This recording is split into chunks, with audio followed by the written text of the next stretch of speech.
Hello, everyone, and welcome to the Paperback Possibility Podcast with your hosts, Ashley and Alfie. And today we are going to be talking about our May read, which was Deadly Education by Naomi Novik. I believe is how you pronounce her name, but tell me if I am wrong. But we're very excited today because we have a very differing of opinion again. You get more different. We have a very differing opinion, to say the very least. And I'm excited to share some of that with you. But we're gonna start off, as we always do, the podcast. We have a little bit of a chat about the book. Then we dive into spoilers territory, which is where we talk about the book no holds barred. So if you do want to read the book, that's where you need to stop, go read, and come back. You usually do the intros. I'm very lost. I haven't done the intro in a while. I feel like it's been ages since we did a podcast. It has. It feels like it's been so long. And we did 2 last month as well. So I don't know why it feels like it's been so long. We did 2 back to back and then haven't done one for like over a month. Some key points about Deadly Education before we start. It's a book that captured our attention. We were in a local Waterstones. We were walking around and we saw the book. Oh, yes. I forgot that's how we found it. And I read out the back of it to Alfie, who was like, that sounds incredible. Yeah, I thought it sounded very good. I'll read the back of it to you now. This is the blurb. Enter a school of magic unlike any you have ever encountered. There are no teachers, no holidays, friendships are purely strategic, and the odds of survival are never equal. Once you're inside, there are only 2 ways out. You graduate or you die. Elle Higgins is uniquely prepared for the school's many dangers. She may be without allies, but she possesses a dark power strong enough to level mountains and wipe out untold millions. Never mind easily destroy the countless monsters that prowl the school. Except, she might accidentally kill all the other students too. So Elle is trying her hardest not to use it. That is, unless she has no other choice. The first line of that, brilliant. So good, and I think that's probably what I read out to you, and you were like, "Yeah, that's it. That's what I want to have as an option." I do really like the no teachers, no holidays, friendships and stuff. I like that concept, and that does come through well in the book. But for me, this book did not live up to any kind of hype that I put onto it. It's $3.99 on Kindle at the moment, which is I think the price we bought it for. I don't feel like it was worth more than that. I don't feel like it was necessarily worth less. I think that that's pretty good. It rates at 4.5 stars on Amazon as well. And it's 318 pages. I will say it was a hard 318 pages. That is a long 318 pages. It felt like I was thinking it was like closer to 400. I felt like it was 1,000. Let me tell you a little bit about Naomi Novik as well. She's an American author, which is a little bit strange, but we'll get onto that in a little bit. Yeah. I didn't know that. No, actually. Exactly. Which might explain a few things that I didn't love about the book. She has written a fantasy series before called Temeraire, I think it's called, which is probably more your speed, just the way it sounds. I can't remember what it's about in total. The sound of that word. But she has also written standalone fantasy novels based on Rumpelstiltskin and other Polish folklore as well. So, yeah. Yeah. So, firstly, bizarre. We dive into the book. Naomi Novik, American author. Our main character is half Welsh and half Indian. Yes. Yeah, I think it is explicitly stated that she is half Indian. Yes. She lives in Wales in her day-to-day. Is Indian, I think, and her mum was Welsh. Also, something to note, and I don't know if this is going to mean anything to you, but Naomi Novik is a co-founder of AO3, which is a fan fiction website. Oh, there you go. Yeah. I recognise AO3 as like a classroom number or something. No, it stands for, I'm just going to Google this while we're here, Archive of Our Own. Right. And it's where you basically... That's interesting. Oh, the top one. Yeah, because I felt... Right, so we're looking at this page right now, and AO3, and one of the first things that have come up as Google like suggests sub-pages on that particular website, one of them is Harry Potter fan fiction. And I felt that quite strongly reading this book. So I don't know if that's really where Naomi Novik got her inspiration, but it does feel like I'm going to do Harry Potter but turn it on its head kind of thing. So before the podcast, I looked up some reviews on Amazon, and a lot of the more negative ones said it was like someone tried to make Harry Potter gritty Yes. Oh, I completely agree with that. and failed. Yes, I completely agree with that. I might have written that review. I didn't really. I would have. That's pretty much exactly what I would say about it. There was a little bit of controversy with this book. Mm-hmm. When it was released, it was immediately facing criticism. Racism? Not because of Elle's race, as far as I'm aware. It was actually because Naomi Novik wrote a passage in this book where she described a hairstyle known as dreadlocks. So she used the term dreadlocks as well, which I don't know, but I feel like we're not using dreadlocks anymore. It's locks. We're like taking the dread out of it because they're not dreadful. It's a hairstyle. It's a very good hairstyle. No clue. But she wrote in the passage is the dreadlocks are susceptible to an infestation of bug-like magical creatures, and that just filled out so many different stereotypes of dreadlocks in afro-textured hair like throughout the years. So immediately that sent some like big no sirens going off. But since then, I don't know if this makes it better, but she did revise the passage for future reprints and promised that the sequel novels will not be sent to reviewers and publishers before revisions are fully complete and a final sensitivity read has happened. Which I do think is important, especially if she, as far as I'm aware, Naomi Novik she's not any part Indian as well. No, I thought that, and I think we should just point out as well if anybody is questioning, we're talking about Indian as in from India, the country, not Indian as in the old phrase used to describe Native Americans. Yes, yeah. So she is like South Asian Indian. Yeah. I think that what Naomi Novik does that is very good and bad, but very good, is she has like throughout the book there is a whole massive range of diverse characters, and it's like she's got friends from literally all over the world. Yeah, because it's only this school. It's from I think it's like so. This school is it for like all wizards and witches and stuff around the world, magically inclined humans. It's just this school. The premise is that this school is a place to protect the children. Yeah. And I think Elle is 14 or 15. I think 14 when we start the book, and Orion, who is another one of the main characters, is 16. And then you graduate at 17, 18. Yeah. But what it seems is when you're out in the real world, you are targeted as soon as you sort of become of age and start experiencing your magic a bit more. You're targeted by these magical creatures. We'll get onto this, but those creatures... Gosh, so bad. I hated this part of it. It's so confusing unnecessarily. These creatures basically go and find the children. They put the families at risk as well.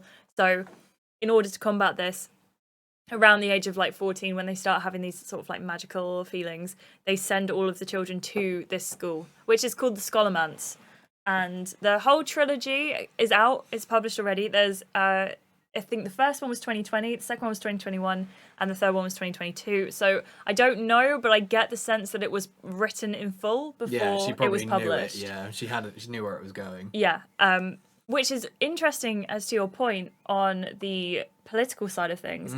The first book isn't hugely political, but as Elle is navigating this school, there's sort of like an underlying storyline of you need to make friends with someone so that you can join their enclave. And the enclave is basically this group that is based in New York or London or other kinds of cities. There is like a small Welsh one as well, I think, that's not too far away from Elle. Yeah. But in order to essentially survive as a magical person out in the world, the real world, not school, you need to be in one of these enclaves because they all look after each other in those places. Elle is a very interesting choice for a main character in the sense that she is incredibly unlikable. Just awful. Just a terrible person.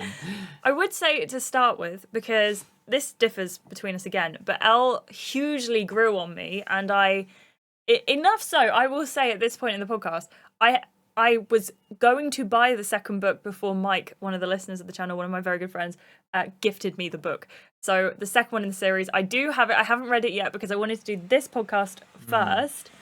But I'm actually very, very much looking forward to it. So I did go from like hating it. It took me so long to get into it. And I think it was around 48% of the book, because we Kindle read it. I was like, right, that's it. I'm sold. I'm in. But Naomi Novik makes it incredibly difficult to get to that point. She uses so much language. And this is like one of my... I don't read a lot of fantasy books because I can't get my head around this in a lot of places. Yeah. When you go into a book, I want to be brought into the book. This book is like, you are slammed in and you're like, right, well, this is a word I use, this is a word I use, this is a word I use. You've never heard of these words before, but you are expected to know what they mean. Oh, God. And it's a nightmare. I struggle with that immensely. For example, one of the... Oh, am I going to remember what all of the words are? The magic isn't called magic. They just say they're words. Yeah, they're all MA words. Yeah. It's Malia, I think, or Malia. Yeah. There's another term. So there's mana, which is like real magic. Oh yeah, mana. That you draw from crystals or whatever. There's Malia, which is like blood magic, which you draw from the life force of living beings. And I think it specifically has to be magical beings, like magical people, not just like magical monsters. It has to be people. Then there's Mals, who are monsters in the magical world. Then there's Maleficers or Maleficers, who are people who use Malia to use their magic. So if you use Malia and drain magic from someone else, you are a Maleficer or Maleficer. And I'm pretty sure there's like 2 or 3 more that I've forgotten. Yeah. But Jesus Christ, as a reader, I was just like, and these words are just thrown like sentence after sentence, and it is impossible to keep up with what is what. I spent the whole time.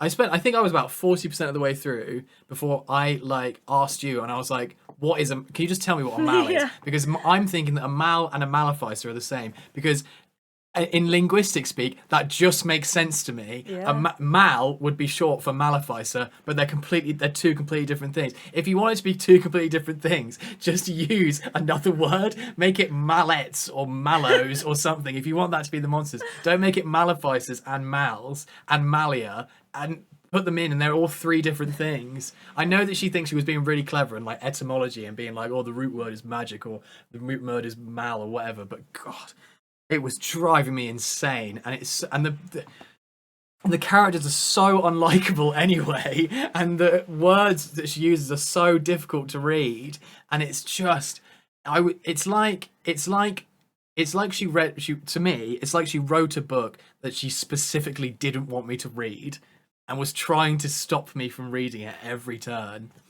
I did finish it, which I'm very proud of myself for doing, but good Lord, I did not have a good time. I thought genuinely you were going to DNF it. Yeah, I did multiple points. I was like, I don't know if I can do it. I genuinely don't know if I can finish it. I did though. I'm really glad you did. I ended up getting to 50%, I think, before you'd even started the book. And then I read through to the end before you were at 50%, which is why at 40%, Alfie turned to me and went, explain this book to me. Tell me everything. But I actually, by the end of the book, felt like I was in a very capable position to explain those things to you. Yeah. I really liked it overall. To give it like a brief overview of the story, and sort of verging into light spoilers, so just keep that in mind. Elle, the main character, she lives in this Welsh sort of encampment. What is it called? They called it something. Commune. Her mum is this mega powerful witch, but like famously mega powerful. Like everyone knows who this woman is. If Elle let on to these people at the school who her mum was, she'd be into these enclaves without like a shadow of a doubt. But for some reason, she, as much as she does want to get into the enclaves, she doesn't really want to admit it, and therefore so annoying. Such an annoying character. And therefore she won't like do anything to help her case. And there's no reason for her not to do that. She doesn't give like a genuine, believable reason. It's literally just because she's just bitter about the fact that her mum is just such a nice person. Yeah, I and think that is, everyone loves her, and everyone loves her mum, and and Elle just grew up just like resenting the fact that her mum was like a nice person, and then decided that she wanted to like. It's just oh god, it's just the constant, just like it's the conscious decision to self-destruct. Yeah, every at turn. At every turn, for no reason other than you're just a bit spiteful about the fact that everyone likes your mum. Yeah. She goes to this school. Oh god. Yeah. And we start off. I think she's already been there for a while. Like, she knows how the school works. Yeah, I think she's been there for at least a year, maybe 2. Like, she's not fresh. She deeply knows how this school works.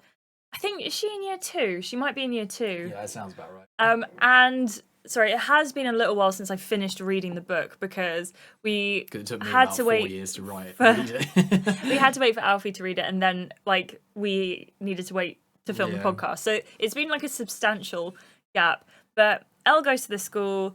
There's a child there, a teenager called Orion. Orion her elder is he's like, I think, a little bit of the heartthrob hero of the school. Yeah, he's your classic like quarterback, sort of like the guy everyone loves. Yeah. Everyone thinks he's just the bee's knees. You want to be with him or you want to be him, and you're not sure which one it is. Yeah. He is at the school. He saves Elle a couple of times. That's how the book starts, by the way. Yeah, with him saving her life, and of course she's just like, oh, I just hate this guy. Yeah, how dare you? How dare you me? save my life? And immediately I'm like, oh, So Elle and Orion sort of become friends because Elle is very reluctant to be saved, but Orion for some reason can't work out why that is and sticks around.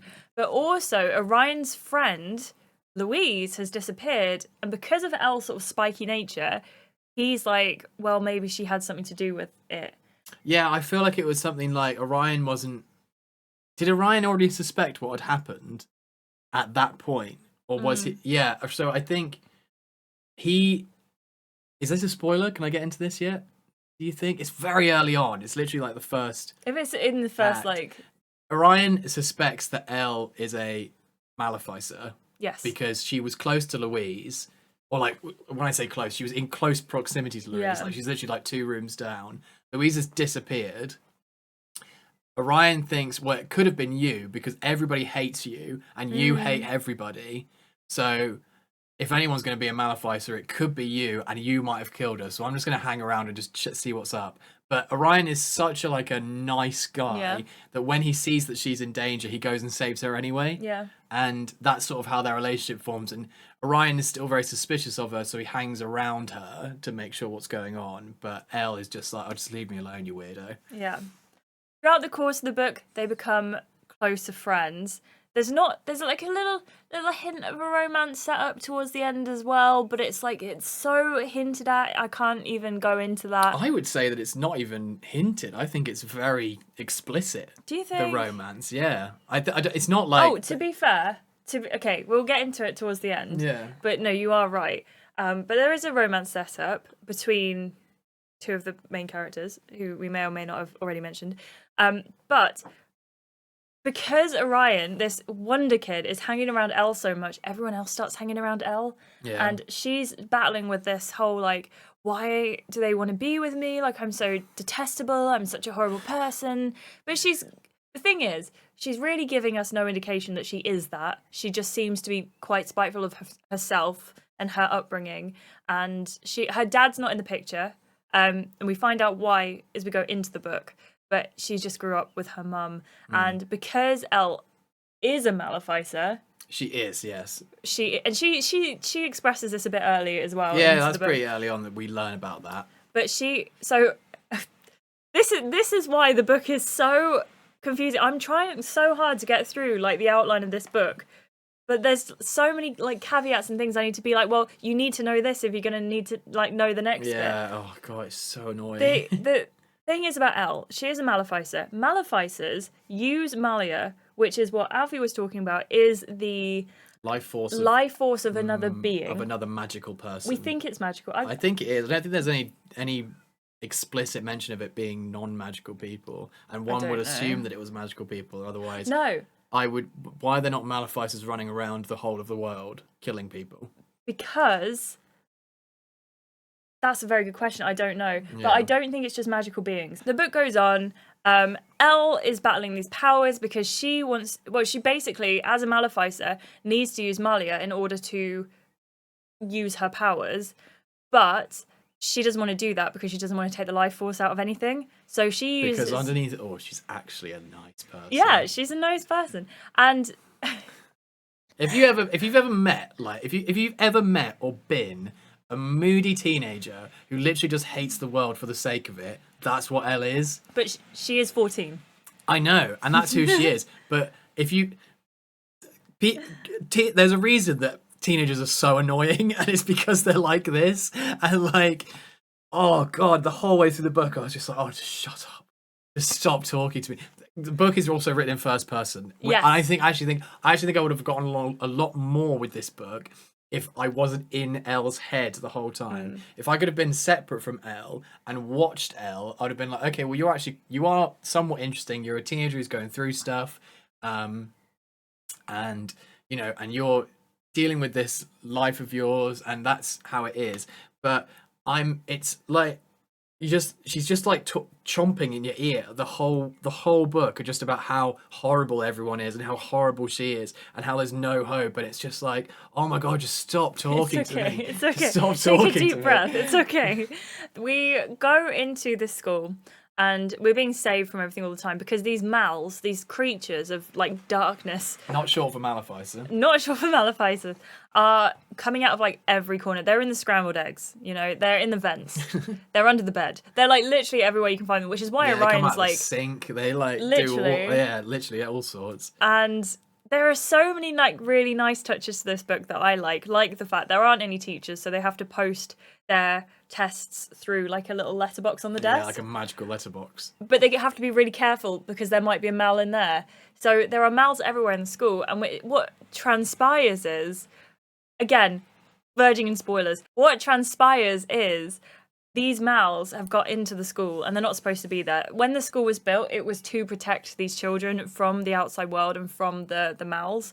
And basically, after, I think the first year is what they talked about. After the first year or so, this completely broke down and this was not a thing that was working anymore. The school is also set out like you do the whole school and then towards the end, you graduate and you go through this graduation hall and leave. You don't go into the graduation hall unless you're graduating, and that's the only way out of the school. I don't know how you get in. I've forgotten. I'm sure she talks about it because she covers everything. You go in with like a cohort, like a whole bunch of students come in at the same time. Yeah, It's that I think you all just get like magically teleported there. Probably. But the school doesn't actually exist like in the real world. It exists in a void. In the void, yeah. And this is talked about a lot as well because like all the gaps in like the school and stuff like that are the void, and you can see the void. If you go into the void, you're going to come out with your mind a bit mangled. Yeah. And people have gone in to try and escape the school, and not. They either come back straight away because they're too afraid of the void, or they come back a little bit later and they're just completely mad. Yeah, it's like gone. They've completely lost their minds. So we go through this graduation hall to leave. We find out that's where a lot of the Mals are sort of based and where they start because of something that's gone wrong with the school. And Elle, as she becomes more friendly with everyone in here, they need to work out how to destroy the Mals in this graduation hall to make sure that the class that is graduating that year can go through. And when they eventually get around to it, it's going to be easier to go through because there'll be less Mals to fight off. That we'll talk about later. For now, all you need to know is that's the sort of like main outline of the storyline. There are a lot of diverse characters. They are from all sorts of places from around the world. They have names that are suited to those countries as well. Yeah. So they are very good 2D placeholder characters. Yeah. There's nothing really that sets them apart from the two best friends. I feel like they're a bit fleshed out. Not massively, but they're a bit fleshed out. I'd say one in particular is. Yes. Yeah. Are you, like me, struggling to remember their names right now? I know the one that I'm thinking of. What friend are you thinking of? Liu? Oh, yeah. So We should have learned how to pronounce this before the start of the stream, but it's Liu, like Liu. I'd say Liu or maybe Lou or Liu. I don't know. She is another character that we learn a lot about. She becomes close to Elle first, and they sort of have like a bond of, again, what they talked about in the blurb is you have to have these bonds to Alliances. to make sure that you don't die. Like, so someone's always watching your back. I just would like to point out another thing that I really don't like about this book is nobody seems to die a lot. Like, you'd think the amount of like danger that's present in this school, you'd think that kids would just be dying left and right, but I never really got that sense. And I think it's because Elle describes everything with such cold, it's just how it is kind of thing. You feel like everyone in the school thinks like that. There's a specific scene when Orion he needs to fight Amal for whatever reason, and he literally just goes up to in the dinner hall where everyone's eating, he just like stands on the table and just bashes the ceiling until the tile comes loose and Amal drops out, and everyone's just like watching, just like this is just happening. Yeah. And it just feels so like the characters are as bored as I am with everything that's going on. Like, the characters are just like, oh, there's a monster there. And Orion comes in, he punches it until it's dead, and everyone's like, cool. I think there is a bit of merit to that, in the sense that you're meant to feel like it's a part of everyday life. You're meant to have that feeling. But I also understand your point of view in that it just feels bored. If you take the conflict of the story and the environment and you make that boring, what's left? You know, what's the point of this? If it was like, there's a scene in a library later on, that's the scene that I think you were like, once that happened, you were like, oh, I'm much more on board here. I read that scene and was like, that's a very good scene, because it felt tangible. It felt like something was actually happening. The rest of the book, I never felt like anything was happening. And as I was reading it, I think I asked you like multiple times, I don't really understand what's going on, because everything is told with such like blah blah, and it's just like that the whole way through the book, apart from this one scene and the ending, which is like, it's like there's panic and there's fear and there's tension and there's, you know, I might actually die now, and it's like, oh, what now, and then we're back to blah, blah, blah. I was just like, nothing is happening in this story. Like, a chapter would end, like they always tell you this in like literature and even in like film studies, which is what I did.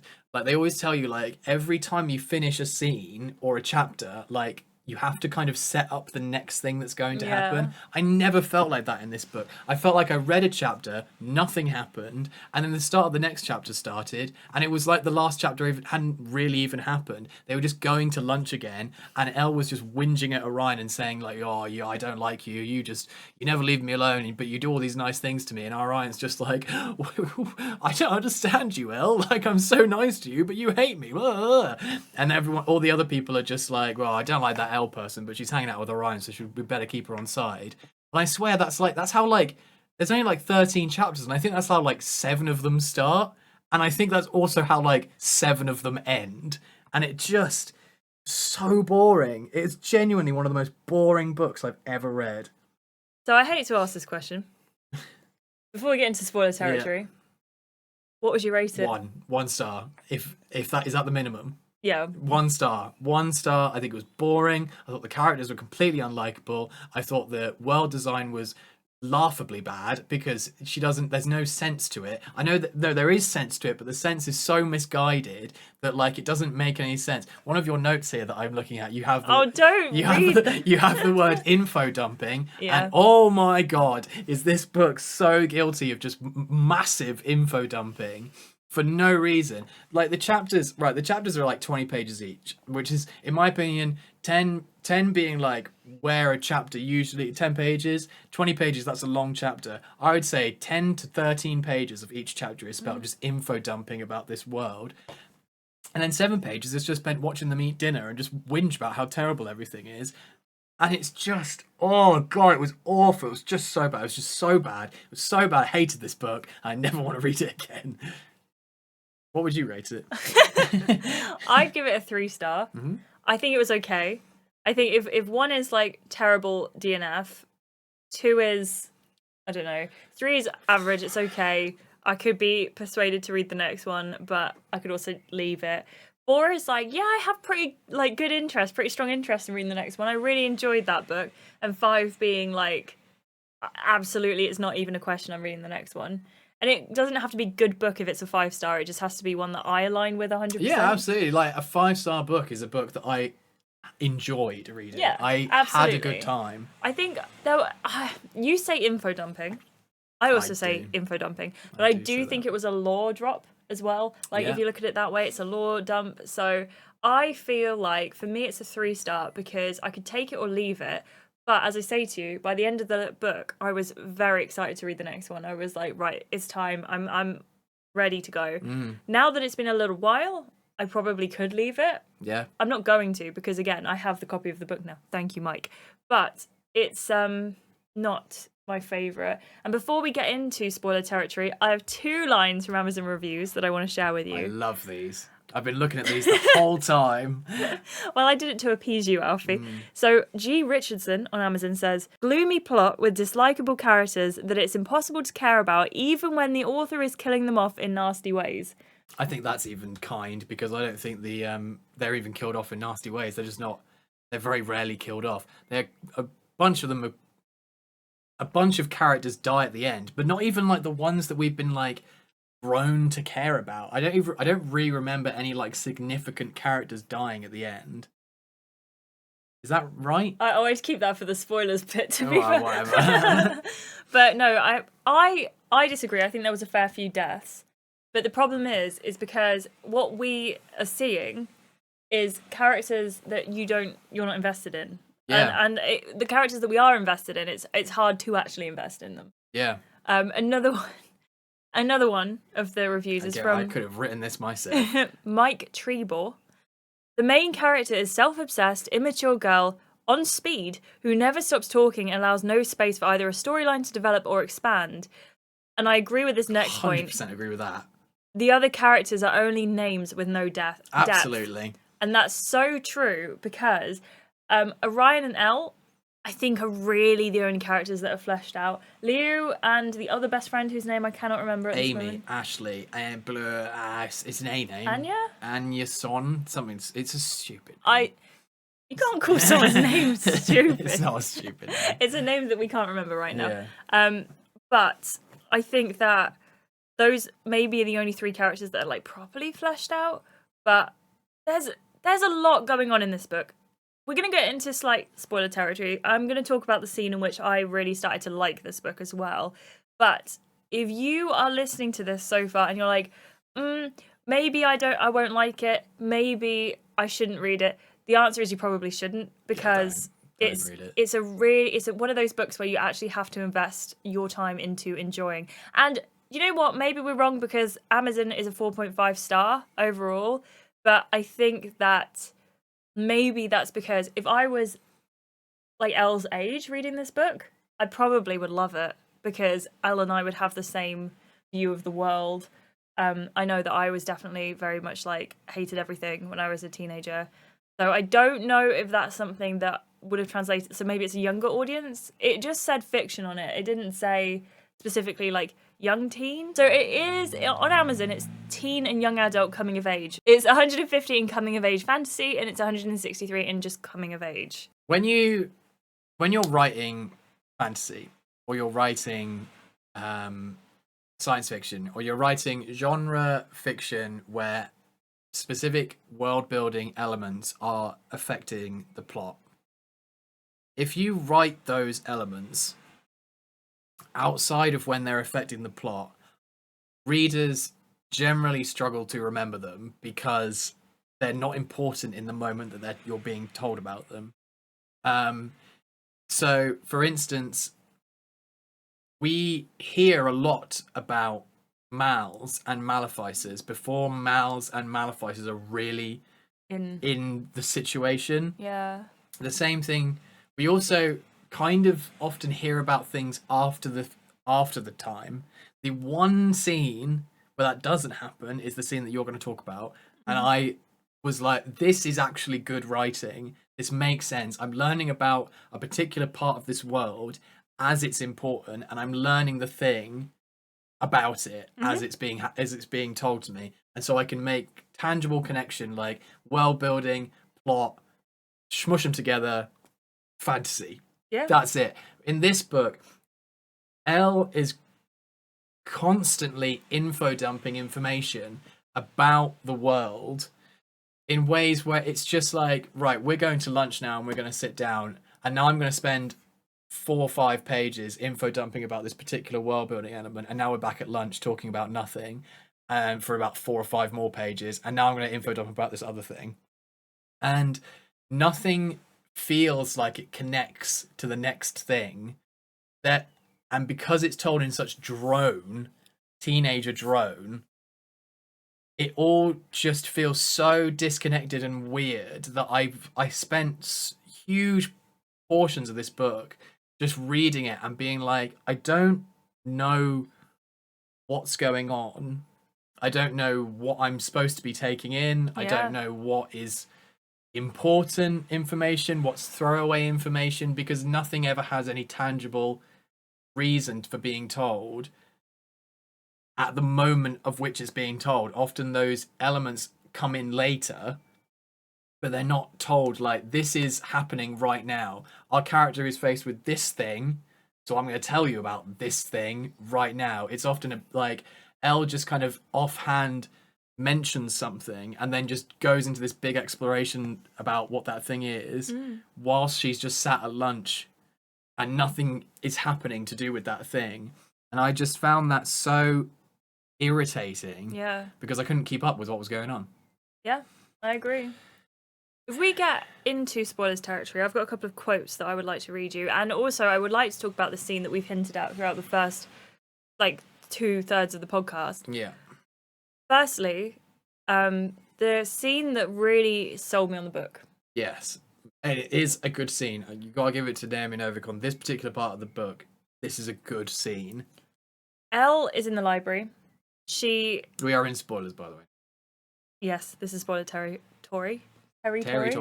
We are in the library. Orion has found this group of people just outside the library who need super amounts of help. There are mouths everywhere. Yeah. So Orion and Elle are in there together, and Orion disappears, and Elle's like, oh my god, I need to go and help him, and I need to go, I don't know how, because something I've failed to mention throughout this book so far, Elle is learning the whole learning thing is so wild. It's so weird. It's so unnecessarily weird. But every time Elle is trying to learn a spell, because she's trying to learn it, but she specializes in this world destruction kind of magic. She, for instance, if she's going to clean the floor, it will be she has to destroy everything to clean the floor. Everything will get destroyed with their cleaning power. I think it's really difficult to explain it. Because it's difficult to explain because it doesn't make any bloody sense. Well, and Naomi Novik has come up with a magic system that is so bizarre and so convoluted that I think she even struggles to describe it as she's writing it. And so when it comes to understanding it as a reader, I'm like, what? What are you talking about? Right at the start of the book, she talks about how she has to, she tries to get the spell to clean the floor, and she says something really weird. I can't remember what it is, but it's she gets a spell to clean the floor, but it's not a spell to clean the floor. It's a different spell which she then has to use to clean the floor. And then there's the whole languages thing as well. It was just so confusing. So you have to learn languages at the school as well, because you can only learn spells in those languages. Yeah. But if you have a spell in Arabic and you're learning Arabic, then the school will give you more spells in Arabic to learn. But then if you need to go off a language that's similar to Arabic, but it isn't Arabic, and you start learning that one by accident, then you're going to get spells that you don't understand in that language. Yeah. And it's very much you are inconvenienced by the smallest thing that you do wrong in the school or do differently. Yeah, and the school is weirdly conscious in itself. It's a conscious being. Which leads me on to this point. Yes. So we're in the library, and Elle is trying to follow Orion out, but the library is shifting and changing. It's the school is trying to keep her in there, and we're not entirely sure why. And then Elle walks into a moor mouth, which is a hideous, massive creature that is made up of a ton of different humans. I am very good at imagining worlds and fantasy and things like that, but for some reason, I cannot get my head around what this creature would look like. I know what it is in spirit, but I've Googled it as well, and I can't actually find an interpretation of this creature, and I think it is because this is something that Naomi Novik has come up with herself. Yeah. It's very D&D though. Like, yeah, I felt like I think Moors are a thing in D&D. MAW, Moors. Yeah, I just like imagine like the blob, but it's got like human bits sticking off of it. That's kind of where I ended up sitting.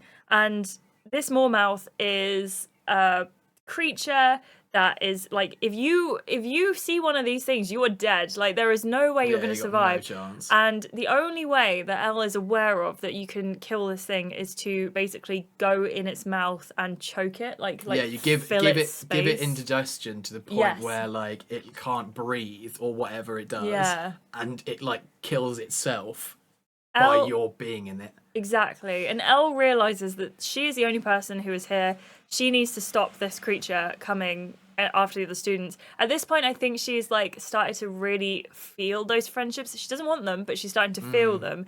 And therefore she's like, well, you know what? I'm a horrible person anyway. I may as well just go and sacrifice myself. Just as a note as well, in this particular scene, Elle says, that's a Moormouth. Here is when I remember my dad or someone telling me, oh yeah, of course, that's that whole thing. Yeah. My dad and whoever telling me this is how you kill a Moormouth, and she's describing it to us, and we're getting that information about a Moormouth in that moment. And you're paying attention. And you're paying attention. That stuff sticks in your head. That's good writing. I just don't understand why she didn't do that for the rest of the book. Bizarre. I think that it may have been because there wasn't too much of a storyline. Like, the book was just like no story. It was like, this is point A, this is point B, this is point C, which is the end. Like, in fairness to the book, it could have been a lot shorter and be punchier. Yeah. Do you know what? If this was like a 98-page short story novella thing about a moody teenager in a crappy school that is trying to kill her, I would have been like, oh yeah, this is great. But a 300-page novel with no story, rubbish. Elle goes into the mouth of this Moormouth to try and fight it, and suddenly, like, something pings in her brain a little bit as well. So she remembered this story about her dad. Her dad died, I think. Yeah, her dad died saving her mum from this Moormouth. From a Moormouth. Not this one, sorry. But she says it could have been this one. Yes. Because she doesn't know, because he died in the school on graduation day. Yes, you're right. And he saves both Elle's mum and Elle's dad meet in the school. They, yes, because she was pregnant. She was pregnant in the school. In the school. Because that's what they've been doing, and so graduation day comes, they have to run through the graduation hall, which is where all the mouths are. They're fighting them off, and right as they're about to get to the exit, this Moormouth comes out of nowhere, and Elle's dad is like, save yourself, save the baby, get out, I will stop the Moormouth. And the last thing that Elle's mum sees of her dad is him being like chomped by this Moormouth, and that's the end of it. And Elle says, it could be this Moormouth. Again, great stuff. Yeah, brilliant. Really tangible, like in the moment. All this stuff is, all of this story about Elle's backstory and her mum's backstory. It's all coming because it's all like relevant in this moment. Good writing. There are also two other Moormouths that they know about called Patience and Fortitude, which I think is very funny because that's a thing. I can't go into details because I can't remember it off the top of my head. But incidentally, whatever book I was reading straight after this one, there was two characters mentioned called Patience and Fortitude, which were like part of a myth or a legend or something like that. Sure. But Patience and Fortitude are two of these Moormouths that are known to hang out in this graduation hall. This Moormouth isn't one, and that's what sends Elle panicking because she's like, this is a third one. That's huge, really big. So she goes into this, and I fell in love with it a little bit at this moment because she's gone in and she's like, she's feeling all of the death and that, but instead of it just being like a mesh of like body parts, these humans that are making up this Moormouth are kind of semi-conscious. They're as well. Aware of what's happening to them. Yeah. At least that's what Elle alludes to, is the fact that she she, for some reason, instead of giving it indigestion, and I might have been reading this bit too fast because I actually really was into this bit, but she goes into the space and she's like, no, instead of giving it indigestion, I'm going to try and kill it. And she just is flinging out all of these killing spells. All of her, like, ultra powerful, the Powerful. stuff she said she'd never use. She- like, her ultimate world-ending spells. Yeah, and she says, like, this would wipe out the entire room. But she goes into the Moormouth and it's killing, like, one of these humans at a time. Yeah. So it's like, it's almost like it's impacted by the size of it or like whatever. So she's sending out all these killing spells, and it's such a good piece of literature because she's like sending them out and she's feeling like the stress and the heaviness of the fact that she's killing all of these humans. And it's like it goes on and it goes on and it doesn't stop for a long time. Yeah, a good while. It is good. And she takes on this heaviness of the fact that she's killing all these humans, but she's like, well, actually, it's probably a good thing because they don't want to be part of this Moormouth. Absolutely. She's, it's merciful what she's doing. Yeah, exactly. And I felt like that was such a good piece of writing that I needed to just continue the book. And in all honesty, if we weren't reading this for the podcast and I hadn't got to that bit, I don't think I'd have finished the book. It's like you with A Handmaid's Tale. You kept going because of the podcast. And this book, I kept going because of the podcast. Absolutely. For me, this is the first one we've read, and I've been like, aside from Handmaid's Tale, aside from that, the first one I've read where I've been like, I actually have to get through this. But at that point, I was like, right, no, perfect. I'm going to keep going. I'm going to read through to the end of the book. And I'm really glad I did. As I say, I can't wait to read the next one. But aside, like when I'm sat there convincing Alfie to at least get to this point before he stops reading, why is that like the case? And why is this book sitting on 4.5 stars with 15,000 ratings? Like, that's mad. That's so many ratings for this book. It is crazy. 57% of them majority are 5-star. of them are 5-star. I think this is nothing like other magical books. I don't love the magical elements of this too much, but that's because I feel like I was forced into it and I wasn't sort of like gently taken through it and then got it. It was just like, which I actually really like this, and I think I've said it on the podcast before, is I really like it when you are just like brought into the world and you're not sort of like handheld and spoon-fed. But this needed that. This needed that so much because I really struggled to understand everything, even to the point in which if you had asked me halfway through the book what everything meant, I wouldn't have been able to tell you. It's only because I read the whole thing, I was like, and I don't think that's the point. I think you're meant to get it straight away. But again, I'm not a massive fantasy reader, so keep that in mind. What really I laughed when I got to this part of the book. It's 18% of the way through, and I audibly laughed out loud. And I remember saving this highlight, and I was like, I have to read this to Alfie because this is just like, this is too much. But you were supportive of this. What? You were supportive of this. So oh yeah, when I actually got to it, I was like, okay, I can kind of, because so I'm way back. I'm basically like page 2 in the book, and where is this? 18%, 51. So page 51. I'm page 2, and I'm like, whoa, this is already. I'm like, I don't like this. And Ashley's like, well, I don't think you're going to like it anymore. Here's a quote from page 51, that I just can't stop laughing at. And I was like, okay, well, tell me what it is. So this quote is, she's just basically spoken to Orion and said, please tell me you aren't trying to go out with me. Like, trying to be like, leave me alone. We're not going to get into a romantic anything.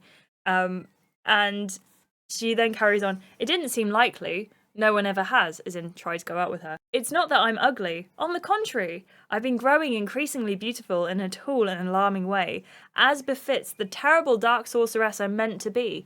At least until I presumably collapse into a grotesque crone.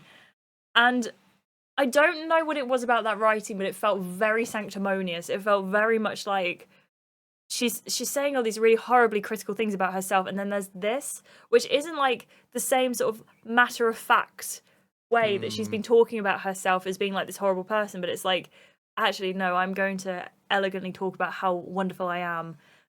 It's that kind of... And it just was a bit jarring. Yeah, it's that... the thing that I like, having got to that point and I read that, I was like,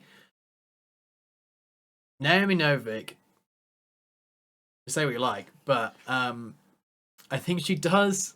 I work with teenagers, right? And when I read that, I remember thinking, she has captured the kind of glass arrogance that teenagers have, where they do think they're the most amazing and important things in the world, but simultaneously also think that they are so terrible. Yeah. And like the tiniest thing just shatters them. And when I got to that, I was like, do you know what? I kind of buy it. And I did, when I read that, I was like, if the whole book was written in that weird tongue-in-cheek sort of way, which I think Naomi Novik probably thought that she had done it like that, but that quote is funny, and I think it's written as a joke, and it's supposed to be funny. Yeah, I think it's supposed to be. And the rest of the book is not funny; it's just boring. But I read that, and I was like, okay, maybe if I read it with this quote in mind, and I read it like she's trying to write it like this, I'll get more out of it. That lasted about 2 pages for me, and I was back to thinking, God, I hate this. But yeah. One moment that, again, I thought it was a really good piece of writing. Later on, as we were talking about through the graduation hall, we said we're going to come back to this bit. I'm going to go over it as quickly as I can because I am aware that this podcast is getting on a bit. But they basically, as we were talking about, the graduation hall, they need to kind of find a way to clear it before the graduates go out this year. And they find that there's like a mechanism that they can fiddle with and basically fix and get everything going. And they get this group together of extremely talented people to go out, basically cast a sort of ward to make sure that they can get into this space safely and keep away the mouths that are going to get them. And they've got some people who are like really technically minded so they can go into the mechanism and fix it. They go down there. One of the main characters at this point, I say main characters, one of the characters that she's got semi-close to does die in this moment. And we are sort of like, I think this is probably the first time where I was like, oh no, actually it's real. Like the threat is real because everyone's just managing to kill these mouths. We've heard a lot about people who have died, but we've not really experienced it in like our sort of main cast. So at this point I was like, oh, okay. And she writes a statement that sort of just like pinged to me as something that was like so deep and true. And I don't know if this is because I've been in a situation where I've felt similar things, but she said, as long as I didn't look, she didn't have to be dead, which I just thought was very true. And then, and I didn't have to have feelings about Ellen beaming at me 2 days ago while she told me we were going to make it. And then she goes on to say, like, I couldn't afford feelings right now. And it's very like this moment of like intense sadness and pain. And she's like, no, I have to turn it off. And that's very rare for Elle as well, because she doesn't connect with people. And at this point in the book, she's just started to, and she's sort of like rewarded by one of the closer people that she's with just dying. I don't remember that character. No, I don't either, I don't sadly. know who Ellen is. But like the whole idea of like, if you're not paying it, like if you don't think about it, they're not dead. Yeah. I really liked that, and I actually don't like it as much as I did when I highlighted it. But I at the time it got you. It got me enough that I highlighted it. Overall, this book is not very good. My taste. I think you could argue that it's not very good, but I am arguing. There are 15,000 Amazon reviews that would say otherwise. I'll fight them all. I think that if you want to go and read this book, please do. I think Mike has already said that he's planning on reading the second one as well. Mm-hmm. So, and also if you listen to it in audiobook form, I think it would come across a lot more the way it's supposed to, with the sort of like light-hearted, snarky sarcasm that maybe just doesn't come across in written form. Mike loved it and he listened to it as well. Okay. So, well, yeah, maybe then. Maybe that's what it is as well. I mean, I liked it enough to read the second one. Yeah, I think Alfie's taking this extremely hard. I think I'm very metered on this one. But let us know what you think if you've read it in the comments if you're watching on YouTube, or if you are listening on Spotify, please use the comment box. Tell us what you think of this part, this episode, this podcast episode. I will read the second one and I'll talk about it probably later in the year at some point. Mm-hmm. We've got a very exciting episode coming up next. Have you got anything else you want to say about A Deadly Education? No, it's rubbish. Don't read it. And on those words. But we're going to do something a bit different for the next episode. So for June 22nd is when the next podcast episode is coming out. Alfie, what are we doing? We are going to be talking generally, I guess, about books that we like, books that we're reading, books that we're going to read, and just generally just talking about our reading outside of the podcast, I think. Yeah. But we might still talk about some books that we've talked about in the podcast. It's going to be a bit more of a just general book discussion. I think it will be talking about books from outside the podcast. I want to try and focus it on the last 6 months, so from January to the podcast date.